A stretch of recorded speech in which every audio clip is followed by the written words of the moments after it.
दोस्तों, जियोपॉलिटिक्स में जब भी कोई मेजर डेवलपमेंट होती है तो बड़े बड़े देश डिप्लोमेटिक चैनल के जरिए आपस में कांटेक्ट जरूर करते हैं।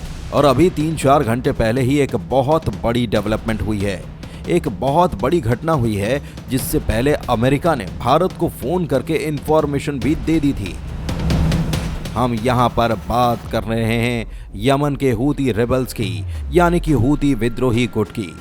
यमन के तट के पास जो रीजन रेड सी के साथ लगते हैं, वहां पर हूती रेबल्स का कंट्रोल है और इस वजह से कमर्शियल शिप आसानी से उनकी रेंज में आ जाते थे।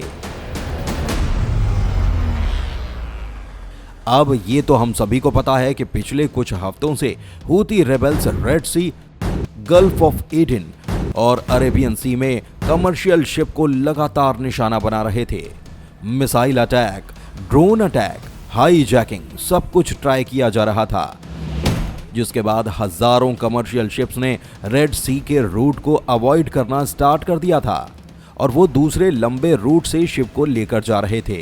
अब जो ये हूती विद्रोहियों का गुट है, ये हमले ईरान के समर्थन से कर रहा था। हूती विद्रोहियों के हथियार, मिसाइल, ड्रोन, ये सब ईरान ही सप्लाई करता है और सारी फंडिंग ईरान से आती है और इंटरनेशनल शिपिंग रूट को बाधित करने का काम भी ईरान के इशारों पर किया जा रहा था। आपको याद होगा कि भारत आ रहे शिप के ऊपर भी 2-3 बार हमले हुए।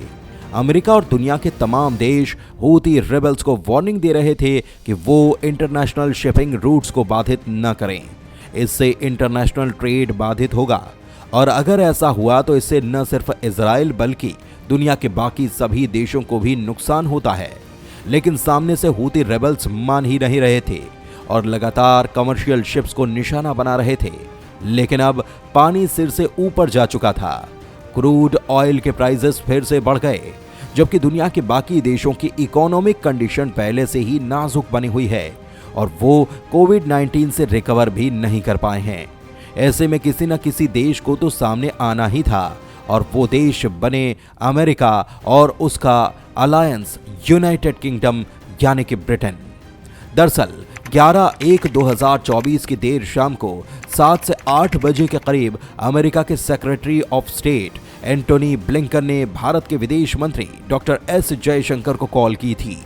जयशंकर ने ट्वीट करके इसकी जानकारी भी दी थी, जिसमें उन्होंने कहा था कि एंटोनी ब्लिंकन के साथ उन्होंने रेड सी के रीजन में सिक्योरिटी सिचुएशन पर चर्चा की और जयशंकर के इस ट्वीट के 8 से 9 घंटे के बाद ही खबर निकलकर आई कि अमेरिका और ब्रिटेन दोनों ही देशों ने एक साथ मिलकर यमन के अंदर घुसकर हूती रेबल्स के ठिकानों पर यह स्ट्राइक स्टार्ट कर दी है।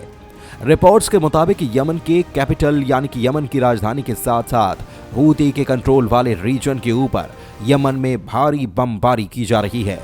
जिस ठिकाने के ऊपर हूती रेबल्स ने अपने ड्रोन्स को मिसाइल स्टोर करके रखा था, उन सभी ठिकानों के ऊपर बमबारी की जा रही है और इन सभी स्ट्राइक में अमेरिका और यूके, यानी कि ब्रिटेन, दोनों ही देश अपने मिलिट्री एयरक्राफ्ट और नेवल वॉरशिप का इस्तेमाल कर रहे हैं। मिलिट्री एयरक्राफ्ट, फाइटर जेट्स सीधा यमन की एयर स्पेस के अंदर ही जाकर हिट कर रहे हैं। साथ ही में सऊदी अरेबिया, यूएई, कतर और मिडिल ईस्ट में जहां पर भी अमेरिका की पहले से डिप्लॉयमेंट मौजूद है, इन सभी देशों को हाई अलर्ट पर कर दिया गया है ताकि अगर ईरान या फिर हूती रेबल्स इन देशों के ऊपर हमला करें तो यहां से भी जवाबी कार्रवाई हो।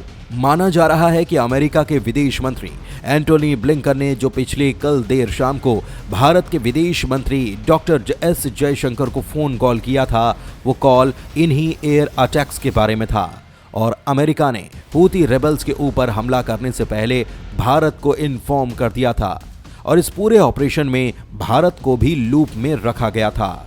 धन्यवाद।